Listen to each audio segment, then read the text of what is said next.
Credo in unum Deum, Patrem omnipotentem, factorem celi et terrae, visibilium omnium et invisibilium,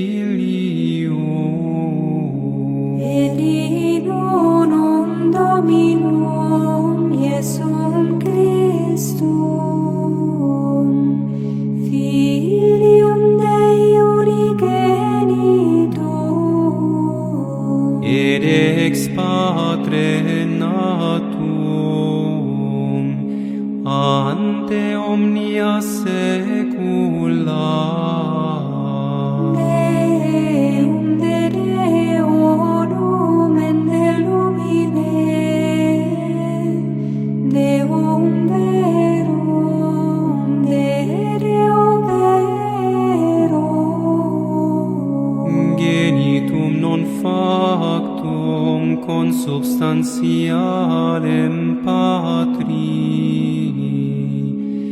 perquem omnia facta sunt, qui propter nos homines et propter nostram salutem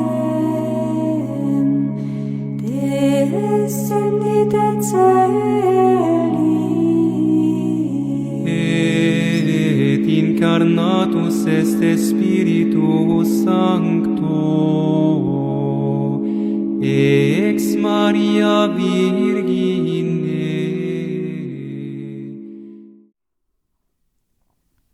O Deus da Fé e o Deus dos Filósofos, por Joseph Ratzinger, Papa Bento XVI.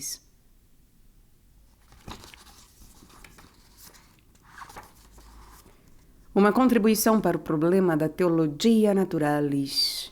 A tradução é de Carlos Eduardo Cel, com textos introdutórios de Rude Albino de Assunção, Carlos Eduardo Cel e Alejandro Sada, pela editora Benedictus, Escola Ratzinger. Canal Le Conde. Caros ouvintes, caso gostem do que aqui será lido, por favor, adquiram um livro. É uma belíssima edição, aliás. Contém ilustração, contém, enfim, imagens de documento, das personalidades aqui tratadas. Vale a pena tê-la em mãos, esta obra. E caso gostem do meu trabalho, possam, devam e queiram auxiliá-lo, centavos serão bem-vindos, seja via Pix, Apoia-se, PayPal ou Vaquinha. Os links estão no descritivo. Há link também para a lista de desejos da Amazon, através da qual, comprando livros, eles chegam até mim para que sejam aqui gravados. E também é possível tornar-se membro do canal. Os links todos estão no descritivo, como dito, e diversas são as possibilidades. Para quem não pode ou não quer contribuir financeiramente, é possível fazê-lo de graça, curtindo, compartilhando, inscrevendo-se no canal, comentando, caso já não tenha feito. E também, eu peço, é claro, e conto com a oração de todos vocês. Roguem por mim a Deus Nosso Senhor. Muito obrigada a todos pela presença. Eu desejo que Deus vos abençoe, vos guie, vos guarde, e desejo também uma boa escuta. Apêndices. O Deus da Fé e o Deus dos Filósofos, extrato do livro Introdução ao Cristianismo, Prelações sobre o Símbolo Apostólico, primeira parte central, capítulo 3º. 1. A opção da Igreja Antiga pela filosofia.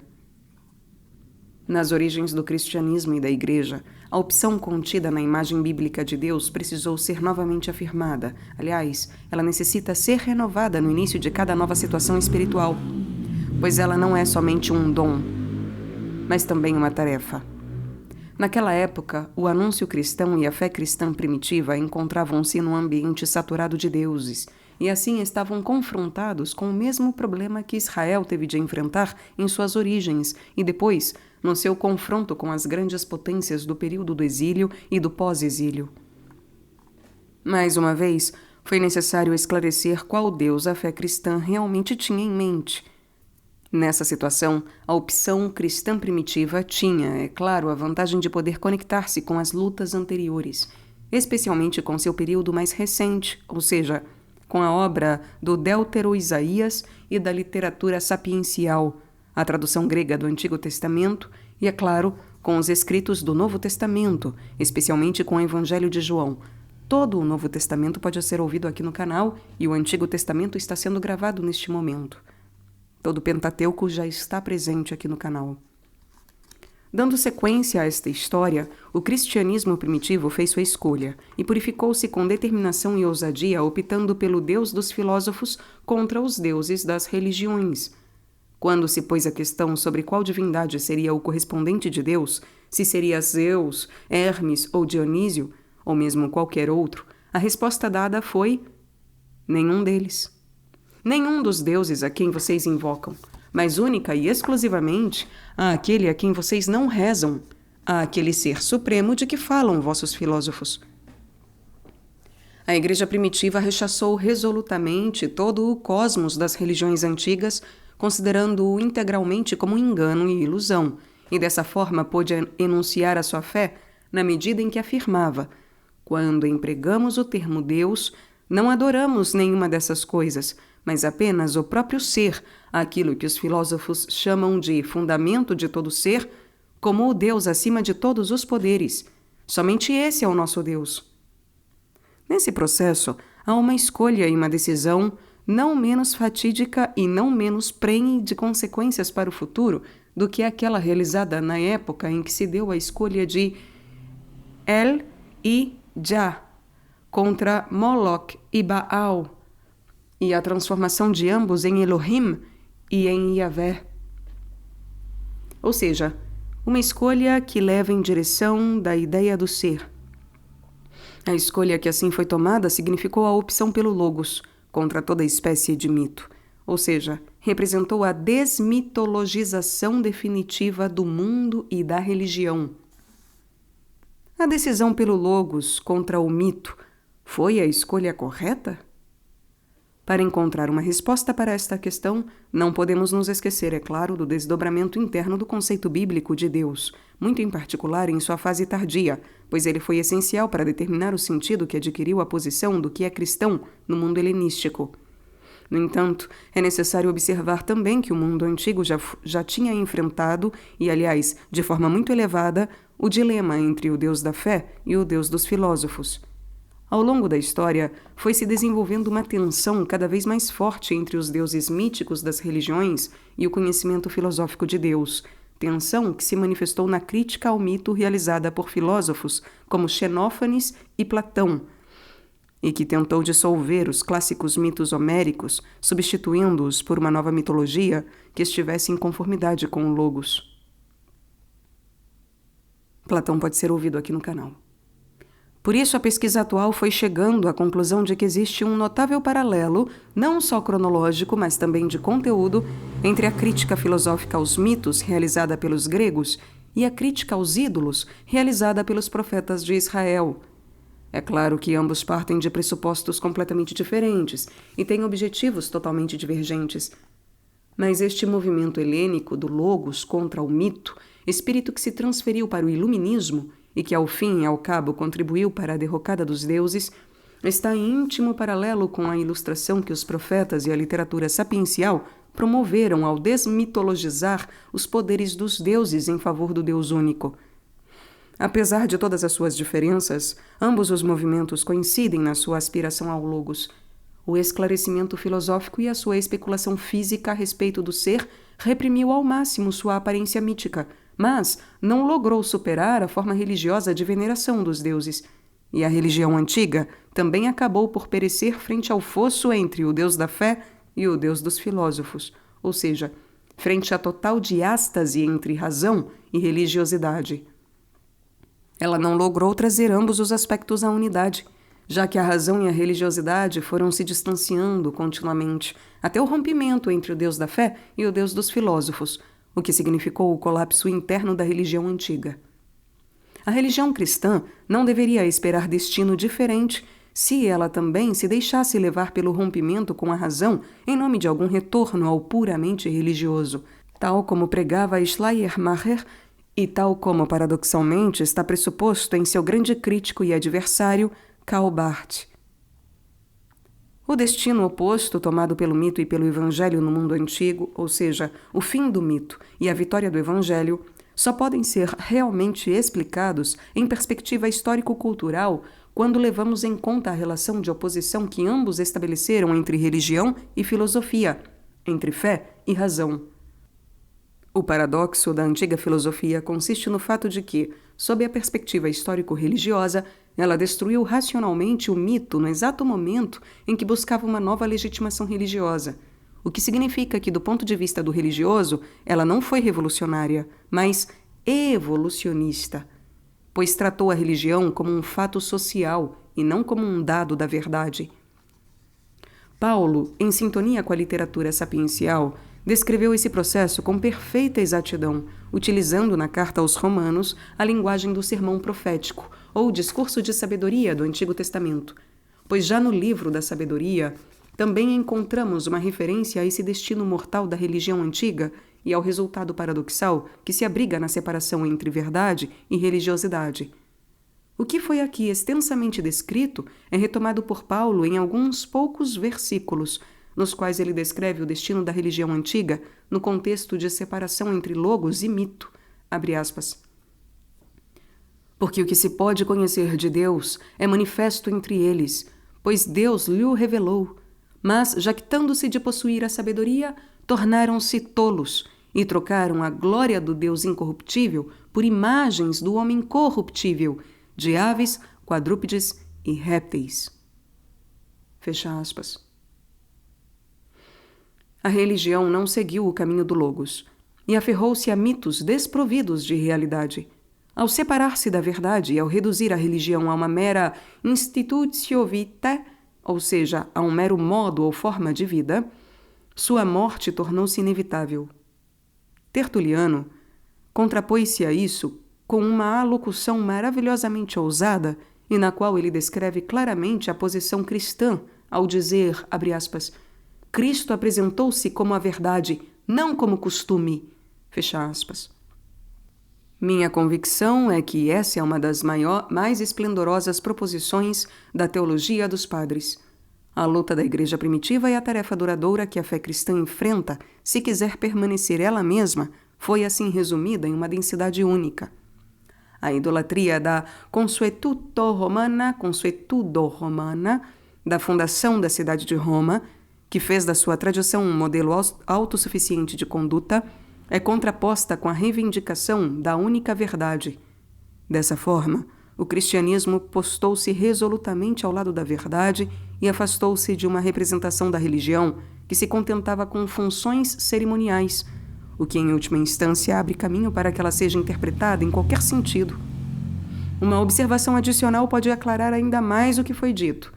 Ao final, a antiguidade enfrentou o dilema da sua religião, seu distanciamento da verdade dos conhecimentos filosóficos, adotando a ideia de 3 tipos de teologia: física, política e mítica. Essa divisão justificava a separação entre mito e logos e levava em consideração tanto a sensibilidade popular quanto os interesses políticos do Estado, pois a teologia mítica viabilizava a teologia política. Expresso de outra forma, na prática, ela jogou a verdade contra a tradição, a utilidade contra a verdade. Os representantes do neoplatonismo até tentaram ir mais longe, pois eles interpretaram os mitos ontologicamente e os expuseram como teologia simbólica, com o objetivo de viabilizar a exegese da verdade. No entanto, o que persiste apenas pela via da exegese, na realidade já cessou de existir há muito tempo. O espírito humano volta-se, e com razão, para a verdade mesma, e não para o que, pelos métodos tortuosos da interpretação, ainda pode ser reconciliado com a verdade, mas que, em si mesmo, já não contém mais nenhuma verdade. Frente às urgências do nosso tempo, ambos os procedimentos ainda são profundamente atuais. Na luta contra uma situação na qual a verdade cristã parece estar desaparecendo, os 2 métodos com os quais o antigo politeísmo travou sem sucesso sua luta contra a morte estão sendo retomados. Por um lado, temos a subtração da verdade do campo de uma religiosidade que agora se pretende pura, pois aspira a ser apenas fé, apenas revelação. Mas esta é uma subtração que, na realidade, intencionalmente ou não, quer se admita ou não, é fatalmente semelhante ao caminho de subtração da antiga religião do âmbito do logos, da fuga da verdade, que se refugia na beleza da tradição, da fuga da teologia física para retornar à teologia política. Por outro lado, há um outro processo que, resumidamente, eu gostaria de designar como cristianismo interpretativo, cujo método de interpretação simplesmente dissolve o escândalo cristão e o torna inofensivo, pois nos conduz a um caminho no qual sua causa se torna nada mais que uma fraseologia dispensável, ou, para evitar formulações complicadas e dizê-lo logo de modo simples, um desvio. Mas a opção feita originalmente pelo cristianismo era totalmente diferente. A fé cristã, como vimos, posicionou-se contra os deuses das religiões e a favor do Deus dos filósofos, ou seja, ela se posicionou, em oposição ao mito da tradição, em favor da verdade. De fato, a Igreja Antiga rejeitou todo o universo da religião antiga, recusou-se a admitir qualquer coisa dela como aceitável e a colocou totalmente de lado, entendendo-a como uma tradição vazia que se opõe à verdade. O que na antiguidade ainda restou do Deus dos filósofos não era considerado religiosamente relevante, pois tal Deus era visto como uma realidade acadêmica e extra-religiosa.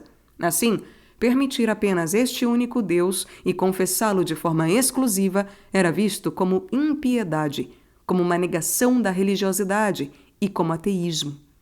Pois é justamente na luta do cristianismo contra a suspeita do ateísmo, ou seja, na sua oposição contra a religio e suas tradições vazias, bem como na sua luta em favor da única verdade do ser, que sua orientação espiritual fica ainda mais claramente reconhecível. 2. A metamorfose do Deus dos filósofos. Evidentemente, o outro lado do processo também não deve ser esquecido. Na medida em que a fé cristã decidiu-se por si mesma pelo Deus dos filósofos e, em consequência, declarou-o como o único Deus, para o qual podemos apelar e com quem o homem se relaciona, ela conferiu à visão filosófica de Deus um significado completamente novo, que não só o arrancou do meramente acadêmico, mas também o transformou profundamente. Esse Deus, que antes permanecia neutro, como o mais elevado e definitivo conceito, esse Deus, que era compreendido como puro ser ou como intelecto puro, e que por isso não interfere na vida humana e seu pequeno mundo, que circula eternamente fechado em si mesmo, esse Deus dos filósofos, cuja eternidade e imutabilidade exclui toda relação com a mudança e com o vir a ser, manifesta-se para quem tem fé como Deus homem. Pois ele é muito mais do que intelecto que pensa a si mesmo, ou matemática infinita do universo. Ele é ágape, é poder amoroso que cria.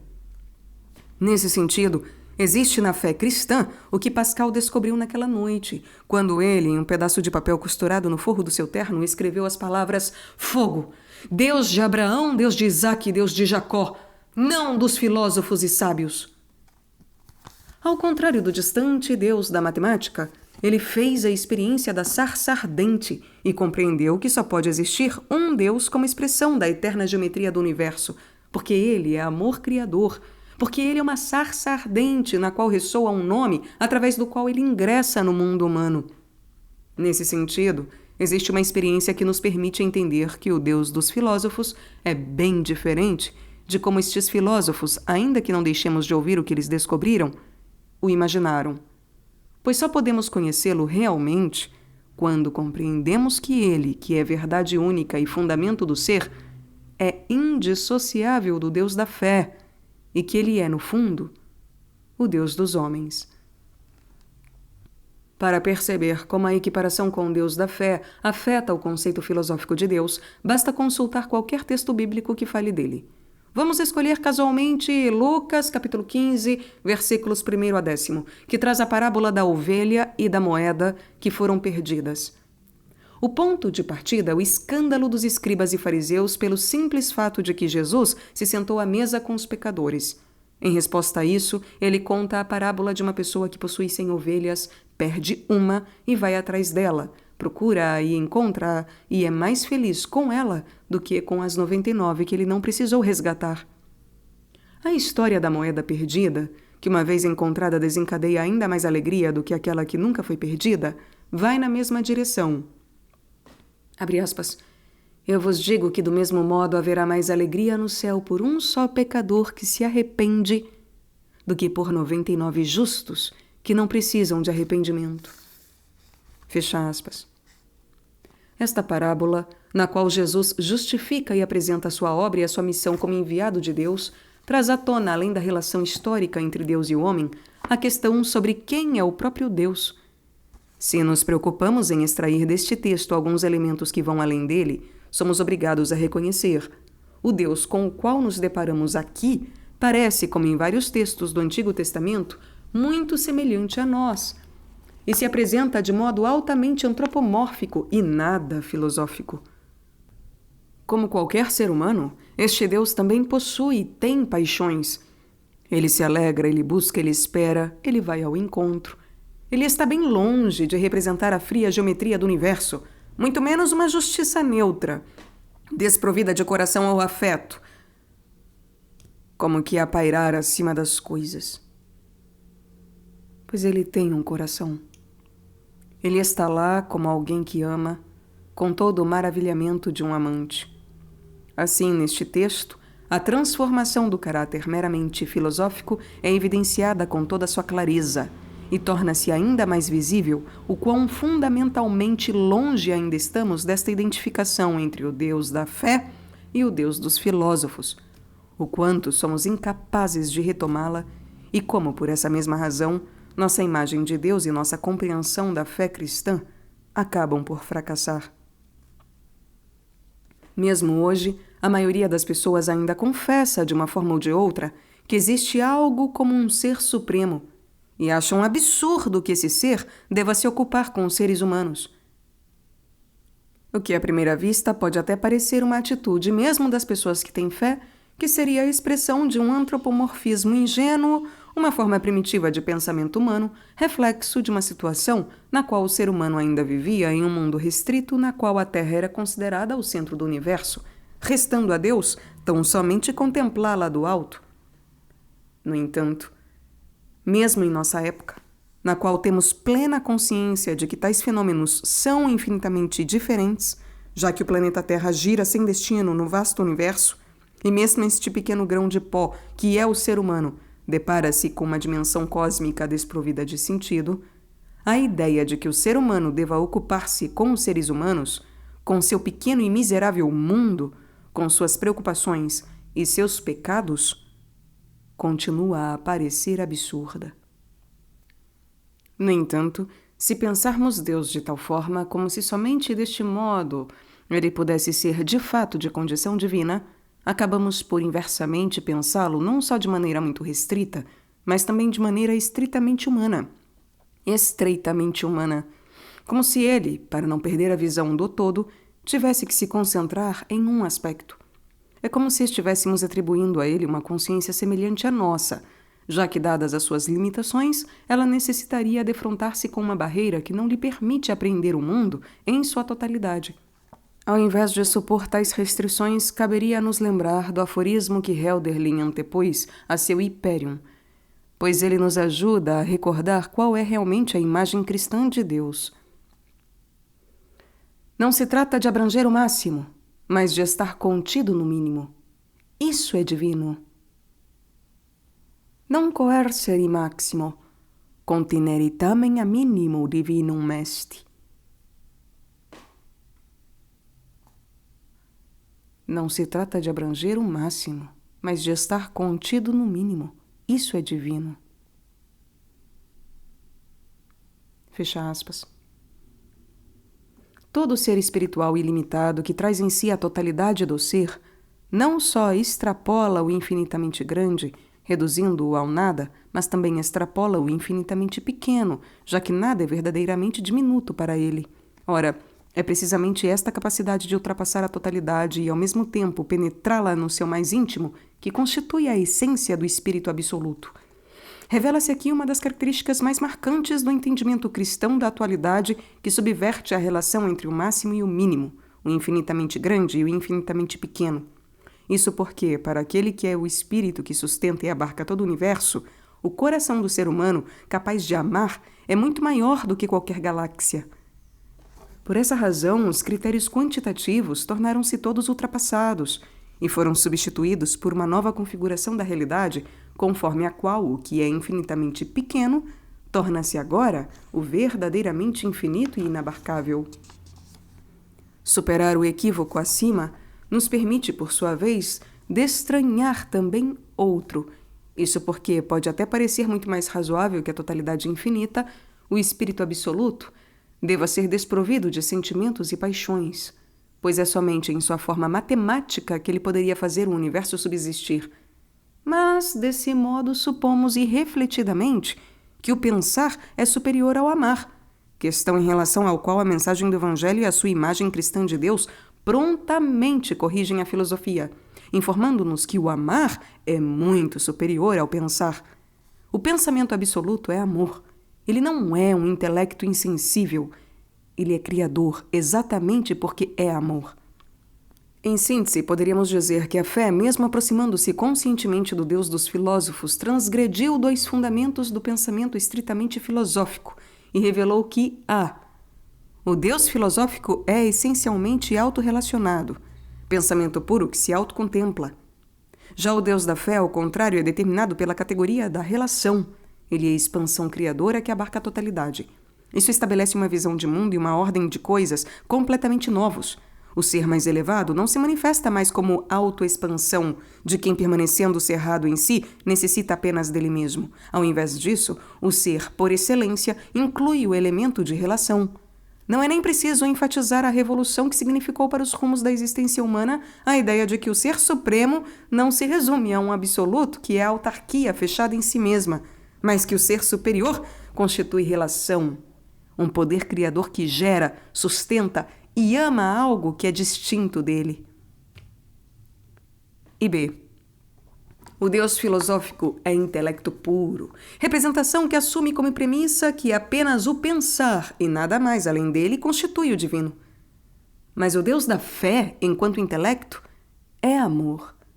O logos de todo o universo, intelecto ancestral e criador, é também amor. Sim, esse intelecto é criador, porque enquanto intelecto ele é amor. E da mesma forma que enquanto amor, ele é intelecto.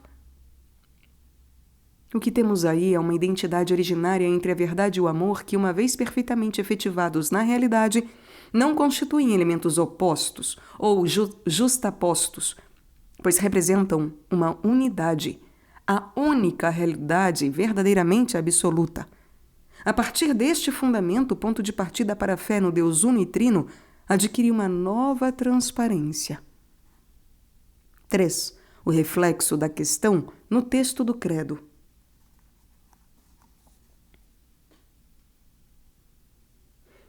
No credo apostólico, ao qual em última instância as nossas reflexões se remetem, o paradoxo da unidade entre o Deus da fé e o Deus dos filósofos, que é fundamento da imagem cristã de Deus, é trazido à tona pela junção dos dois atributos divinos, Pai e Todo-Poderoso, Criador do céu e da terra. O segundo destes atributos, que em grego se diz Pantocrator, aponta para o nome vetorotestamentário de Yahvé Zebaoth, Sabaoth, cujo significado atual não é nada fácil elucidar. Traduzido literalmente, ele significa algo como Deus das multidões, Deus das potestades, Senhor das potestades, como aliás também traduz a versão grega da Bíblia. A despeito de todas as inseguranças a respeito de suas raízes, ainda é possível perceber que essa expressão se refere a Deus como Senhor do céu e da terra, porque foi moldada para se contrapor polemicamente contra a religião estelar dos babilônios, pois é ao Senhor que as estrelas pertencem, e elas jamais poderiam existir como poderes divinos autônomos. As estrelas não são deuses. São apenas instrumentos que, assim como o general dispõe de seus exércitos, estão postos nas mãos de Deus. O termo Pantocrator tinha inicialmente um significado cosmológico, mas logo assumiu uma dimensão política, pois ele designa Deus como Senhor acima de todos os senhores. Na medida em que o credo designa Deus tanto como Pai como quanto Todo-Poderoso, ele consegue descrever a singularidade do Deus único a partir de uma síntese entre o conceito do universo familiar e o conceito da dimensão cosmológico-política. Dessa forma, ele consegue expressar com exatidão a natureza da imagem cristã de Deus, que conserva uma tensão permanente entre poder absoluto e amor absoluto, proximidade e distância, o ser em si mesmo e a abertura total ao que é o mais humano nos homens, o entrelaçamento entre o infinitamente grande e o infinitamente pequeno. Temas dos quais já falamos anteriormente. Já o termo Pai, cujo ponto de referência ainda permanece por esclarecer, conecta o primeiro artigo do credo com o segundo. Ele se refere à cristologia e articula de tal forma estes dois artigos que nosso entendimento de Deus só se completa totalmente quando lançamos o nosso olhar para o Filho. Por essa razão, termos como onipotente ou todo-poderoso só manifestam o seu real significado aos pés da manjedoura e da cruz. É somente dessa forma pela qual Deus, conhecido como Senhor do Universo, manifesta-se como entrega a menor das suas criaturas criadas, que o conceito cristão de onipotência encontra uma formulação verdadeira. Nasce aqui uma nova conceituação sobre o poder, a autoridade e o domínio. A autoridade suprema só se manifesta verdadeiramente se ela consegue renunciar calma e tranquilamente a todo poder. Ela é poderosa não quando se exerce mediante coerção, mas mediante a liberdade do amor, que enquanto renuncia ao poder, é tremendamente mais forte do que toda a vanglória do poder mundano. Somente quando chegamos a este ponto é que aquela correção de critérios e dimensões para o qual a inversão de prioridade entre o infinitamente grande e o infinitamente pequeno já apontava, alcança realmente a sua plenitude. Fé, razão e universidade. Recordações e reflexões. Discurso na aula magna da Universidade de Regensburg, 12 de setembro de 2006. Encontro com os representantes das ciências, viagem apostólica a München, Altettin e Regensburg. Não sei se essas são as pronúncias corretas, me perdoem.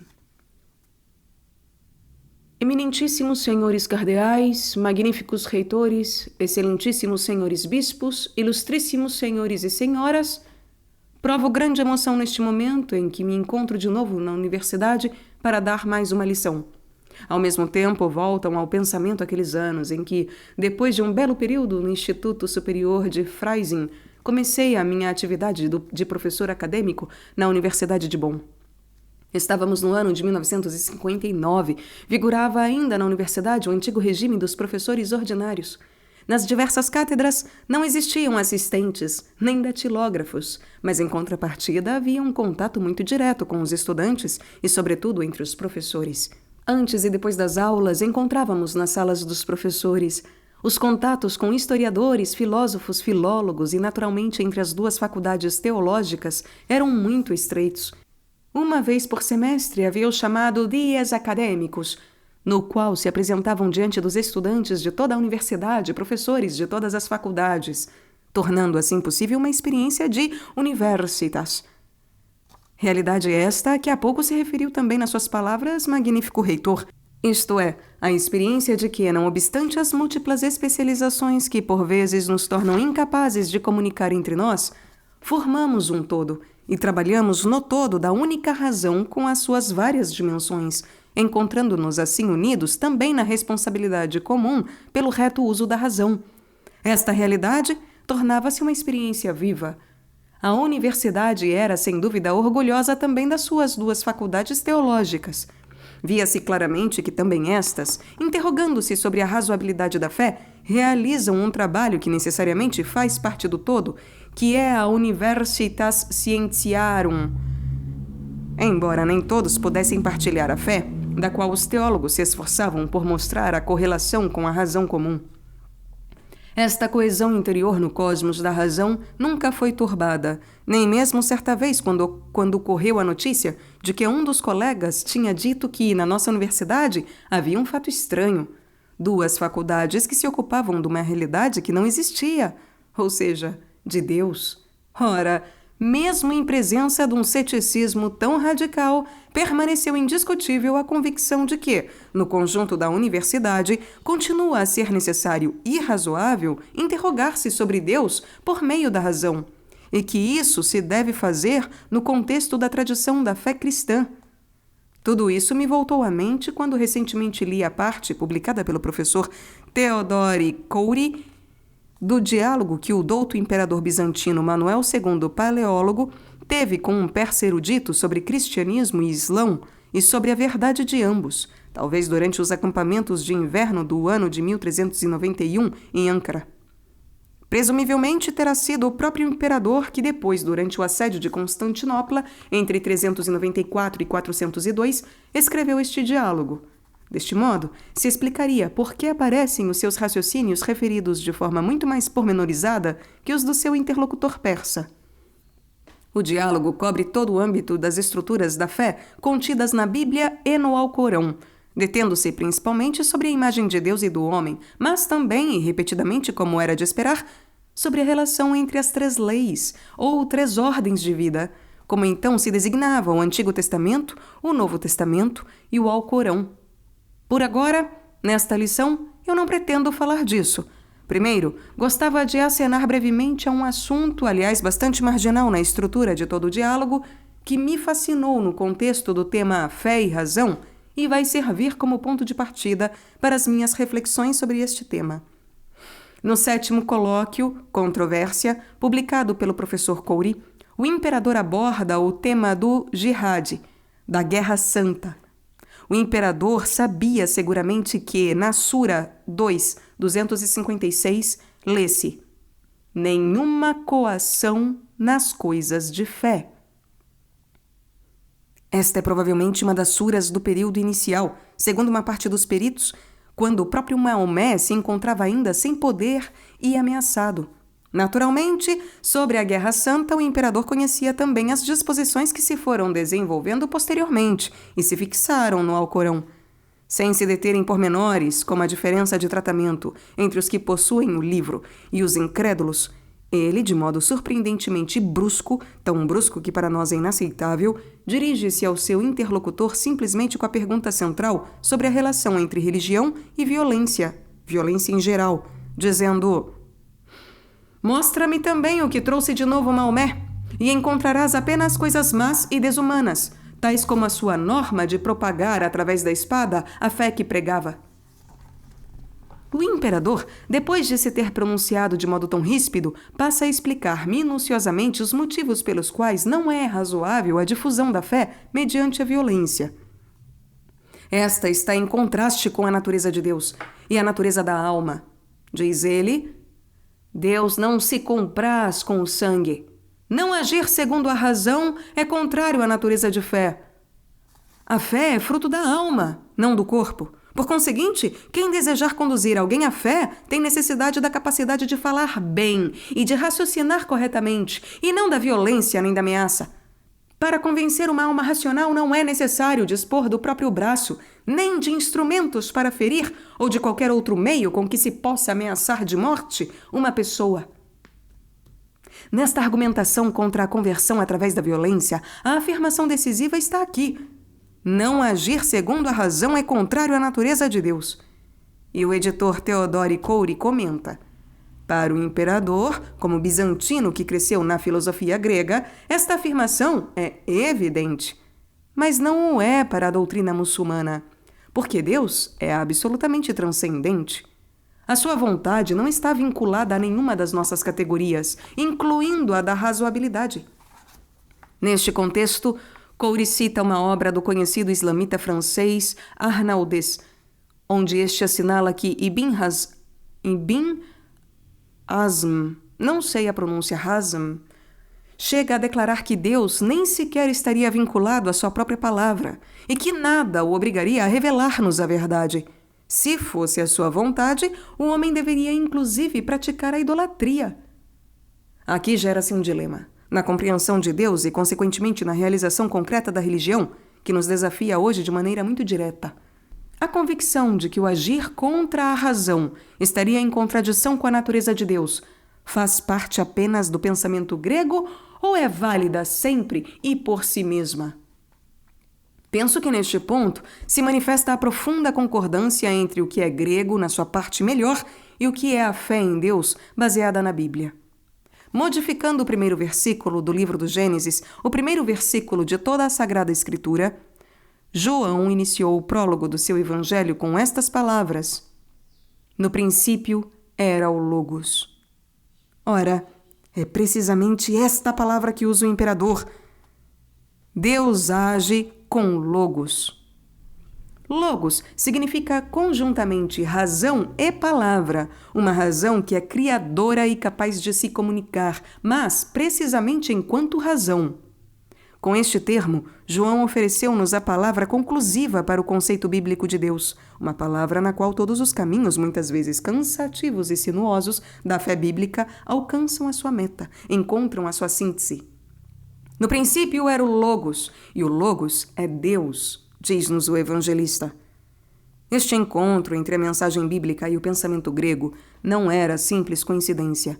A visão de São Paulo, quando diante dele se estavam fechando os caminhos da Ásia e em sonho viu um macedônio que lhe suplicava: passa a Macedônia e vem ajudar-nos. Esta visão pode ser interpretada como a condensação da necessidade intrínseca da aproximação entre a fé bíblica e a indagação grega.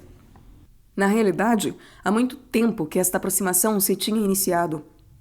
Já na sarça ardente, o nome misterioso de Deus, que o separa do conjunto das divindades com múltiplos nomes, afirmando dele apenas eu sou, o seu ser, apresenta-se face ao mito como uma contestação que está em íntima analogia com a tentativa de Sócrates para vencer e superar precisamente o mito. Ora, o processo iniciado na sarça ardente alcança, no âmbito do Antigo Testamento, uma nova maturidade durante o exílio, quando o Deus de Israel, agora privado da terra e do culto, se anuncia como o Deus do céu e da terra, apresentando-se com uma fórmula simples que prolonga a frase da sarça: Eu sou.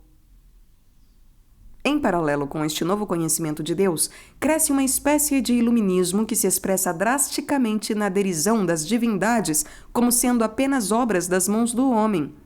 Assim, durante a época helenista, a fé bíblica, não obstante o desacordo em toda sua dureza com soberanos helenistas que queriam obter pela força a sua adequação ao estilo grego de vida e ao seu culto idolátrico, então, a fé bíblica estava interiormente caminhando ao encontro da parte melhor do pensamento grego até chegar a um contato recíproco que se verificou depois especialmente na literatura sapiencial tardia. Sabemos hoje que a tradução grega do Antigo Testamento, realizada em Alexandria, há 70, é mais do que uma simples tradução no sentido de avaliar de modo pouco positivo do texto hebraico. De fato, trata-se de um testemunho textual único no seu gênero e um passo específico e importante da história da revelação, no qual se realizou de tal forma o referido encontro que acabou por ter um significado decisivo para o nascimento do cristianismo e a sua difusão. Trata-se, no fundo, do encontro entre a fé e a razão, entre iluminismo autêntico e religião. Ora, o imperador Manuel II, verdadeiramente partindo da natureza íntima da fé cristã e ao mesmo tempo da natureza do pensamento grego já fundido com a fé, podia dizer: não agir com o Logos é contrário à natureza de Deus. Por honestidade, temos de referir aqui que na teologia da Baixa Idade Média se desenvolveram tendências que rompem esta síntese entre o espírito grego e o espírito cristão. Em contraste com o chamado intelectualismo agostiniano e tomista, Duns Scoto deu início a uma orientação voluntarista que, no termo de sucessivos desenvolvimentos, havia de levar à afirmação segundo a qual, de Deus, só conheceremos a voluntas ordinata. Para além desta, existiria a liberdade de Deus, em virtude da qual ele, Deus, teria podido criar e fazer, inclusivamente, o contrário de tudo o que efetivamente realizou. Vemos esboçarem-se aqui posições próximas, sem dúvida, das de Ibn Hazm. e que poderiam levar à imagem de um Deus-arbítrio, que não está dependente sequer da verdade e do bem.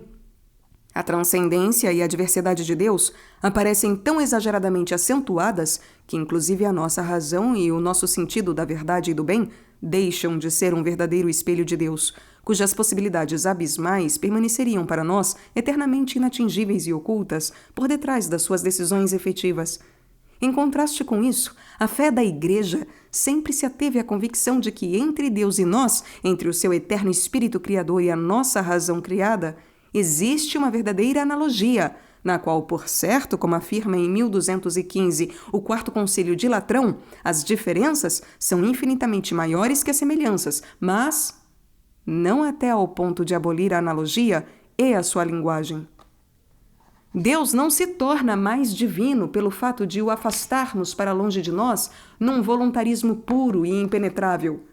Mas o Deus verdadeiramente divino é aquele Deus que se mostrou como Logos e, como Logos, agiu e age cheio de amor em nosso favor. Certamente o amor, como diz São Paulo, ultrapassa o conhecimento, sendo por isso capaz de aprender mais do que o simples pensamento.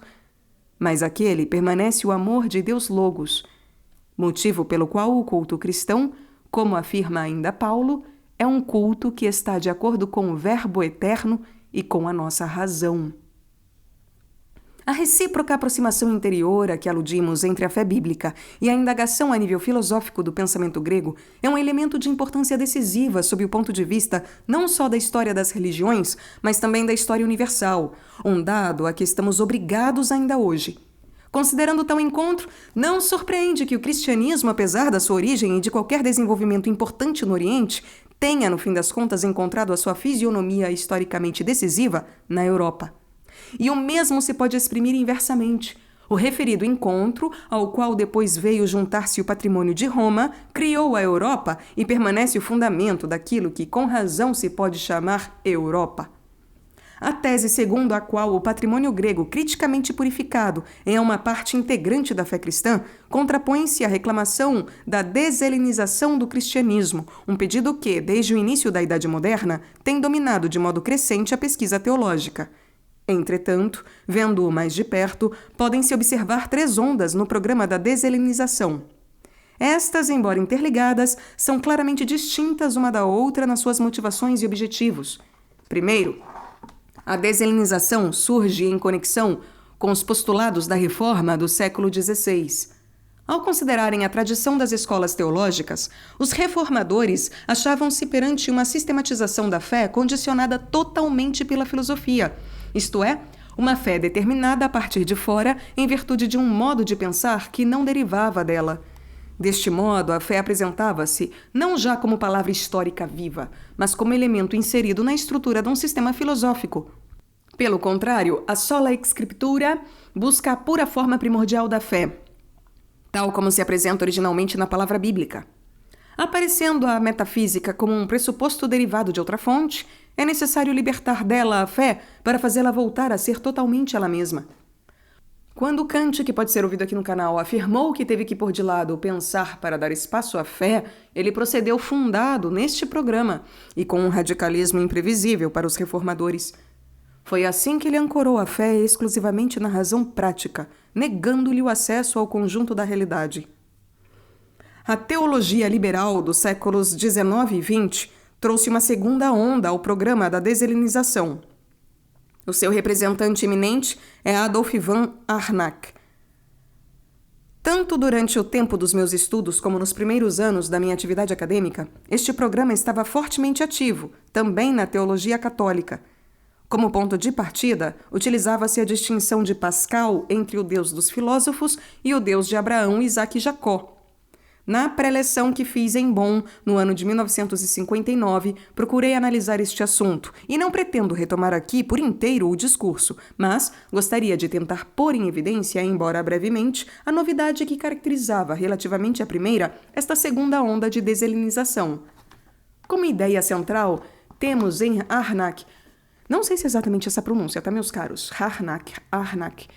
O regresso ao Jesus meramente homem e a sua mensagem simples, que viria antes de todas as teologizações e concretamente antes das helenizações.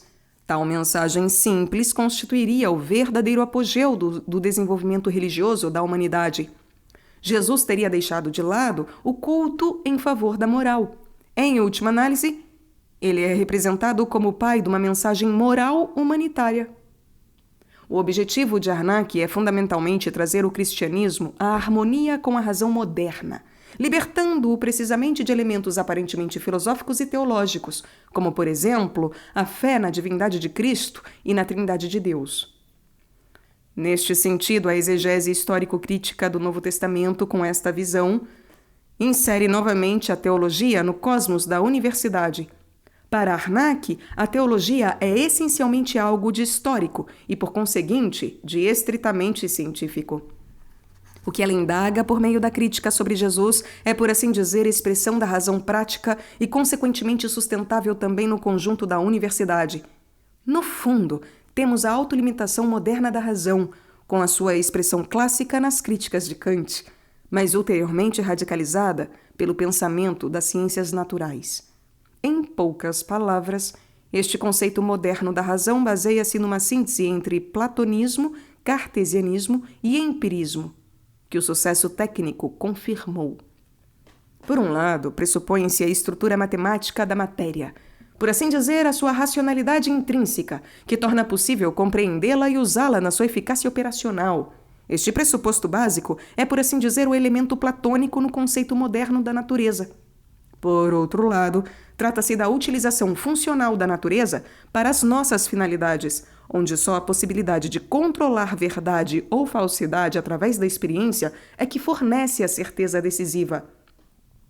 O peso entre os dois polos pode, segundo as circunstâncias, oscilar para um lado ou outro. Um pensador estritamente positivista como J. Monod declarava-se um platônico convicto. Isto encerra duas orientações fundamentais e decisivas para a nossa questão. Só o tipo de certeza que deriva da sinergia entre matemática e experiência nos permite falar da cientificidade. Tudo o que pretenda ser ciência deve confrontar-se com este critério. E assim, as ciências que dizem respeito à realidade humana, como a história, a psicologia, a sociologia e a filosofia, procuravam também aproximar-se deste cânone da cientificidade. Entretanto, para as nossas reflexões é ainda importante o fato de um método como tal excluir o problema de Deus, apresentando-o como problema acientífico ou pré-científico. Mas aqui estamos perante uma redução do espaço próprio da ciência e da razão. Fato esse que é obrigatório pôr em questão. Voltarei mais adiante ao assunto. Por agora, basta ter presente que, numa tentativa de conservar, segundo esta perspectiva, o caráter de disciplina científica, entre aspas, na teologia, do cristianismo restaria apenas um mísero fragmento. E mais grave ainda, se a ciência no seu conjunto é apenas isso, desse modo, então, o próprio homem sofre uma redução, porque, nesse caso, as questões propriamente humanas, isto é, de onde venho e para onde vou, as questões da religião e do ethos, não podem ter lugar no espaço da razão comum, tal como a descreve uma ciência assim entendida, devendo ser transferida para o âmbito do subjetivo. O sujeito decide, com base nas suas experiências, o que lhe parece religiosamente sustentável. E a consciência subjetiva torna-se, em última análise, a única instância ética. Dessa forma, porém, o ethos e a religião perdem a sua força de criar uma comunidade e caem no âmbito da discricionariedade pessoal. Trata-se de uma condição perigosa para a humanidade. Constatamo-lo nas patologias que ameaçam a religião e a razão, patologias que devem necessariamente eclodir quando a razão fica a tal ponto limitada que as questões da religião e do ethos deixam de lhe dizer respeito. O que resta das tentativas de construir uma ética partindo das regras da evolução ou da psicologia e da sociologia é simplesmente insuficiente. Antes de chegar às conclusões para as quais tende todo este raciocínio, devo ainda aludir brevemente à terceira onda de deshelenização que se difunde atualmente. Em ordem ao encontro das culturas e na sua multiplicidade, facilmente se ouve hoje dizer que a síntese realizada na antiga igreja com o helenismo teria sido uma primeira inculturação que não deveria vincular as outras culturas, mas estas deveriam ter o direito de remontar até a etapa anterior a tal inculturação para aí descobrirem a mensagem pura e simples do Novo Testamento e depois enculturá-la novamente nos respectivos ambientes. Esta tese não é errada de todo, mas é superficial e imprecisa. É que o Novo Testamento foi escrito em língua grega e traz no seu seio o contato com o espírito grego, um contato já maturado anteriormente no decurso do Antigo Testamento. Existem, sem dúvidas, elementos no processo formativo da Igreja Antiga que não devem ser integrados em todas as culturas. Mas decisões de fundo, como as que se referem precisamente à relação da fé com a busca da razão humana, fazem parte da própria fé, constituem o seu crescimento, de acordo com a sua natureza. Dito isto, chego à conclusão. Essa tentativa, feita apenas em linhas gerais de crítica da razão moderna a partir do seu interior, não inclui de forma alguma a opinião de que agora se deva voltar atrás, para antes do iluminismo, rejeitando as convicções da idade moderna, não. Tudo o que é válido no desenvolvimento moderno do espírito há de ser reconhecido sem reservas.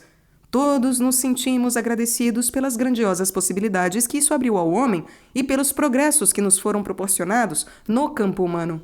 Aliás, o ethos da cientificidade, como acenava nas suas palavras magnífico reitor, é vontade de obediência à verdade e, consequentemente, expressão de uma atitude que faz parte das decisões essenciais do espírito cristão.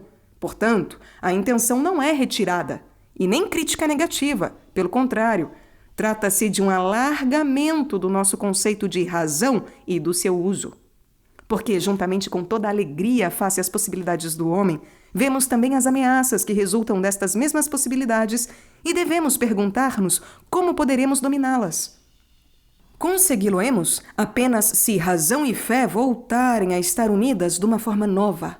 Se superarmos a limitação autodecretada da razão ao que é verificável na experiência e lhe abrirmos de novo toda a sua amplitude. Neste sentido, a teologia, não só enquanto disciplina histórica e humano-científica, mas como verdadeira e própria teologia, ou seja, como indagadora da razão da fé, deve ter o seu lugar na universidade e no amplo diálogo das ciências.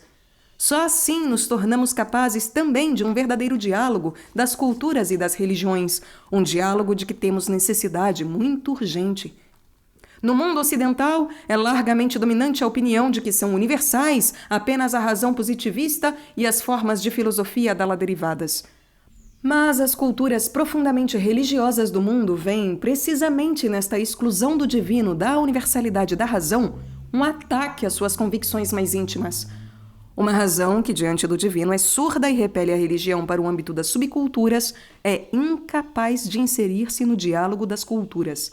E, no entanto, a razão moderna, própria das ciências naturais, com a sua dimensão platônica intrínseca, traz consigo, como procurei demonstrar, uma questão que a transcende a ela justamente com as suas possibilidades metódicas. Ela própria tem simplesmente de aceitar a estrutura racional da matéria e a correspondência entre o nosso espírito e as estruturas racionais operativas na natureza como um dado de fato, sobre o qual se baseia o seu percurso metódico. Mas a pergunta sobre o porquê deste dado, de fato existe, e deve ser confiada pelas ciências naturais a outros níveis e modos do pensar, a filosofia e a teologia. Para a filosofia, e de maneira diferente para a teologia, a escuta das grandes experiências e convicções das tradições religiosas da humanidade, especialmente da fé cristã, constitui uma fonte de conhecimento. Recusá-la significaria uma inaceitável redução do nosso escutar e responder. Isso traz-me à mente uma frase de Sócrates a Fédon. Nos colóquios anteriores, tinham sido citadas muitas opiniões filosóficas erradas, e então Sócrates diz, abre aspas, seria facilmente compreensível que alguém irritado por causa de tantas coisas erradas detestasse pelo resto da sua vida todo e qualquer discurso sobre o ser ou o denegrisse. Mas, desta forma, perderia a verdade do ser e sofreria um grande dano. Fecha aspas. Ora, desde há muito tempo que o Ocidente vive ameaçado por esta aversão contra as questões fundamentais da sua razão, mas o único resultado seria sofrer um grande dano.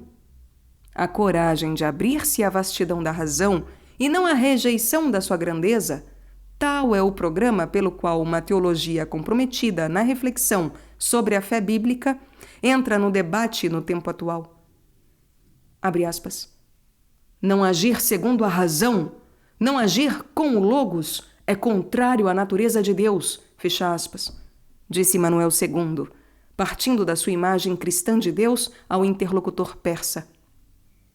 É a este grande logos, a esta vastidão da razão, que convidamos os nossos interlocutores no diálogo das culturas.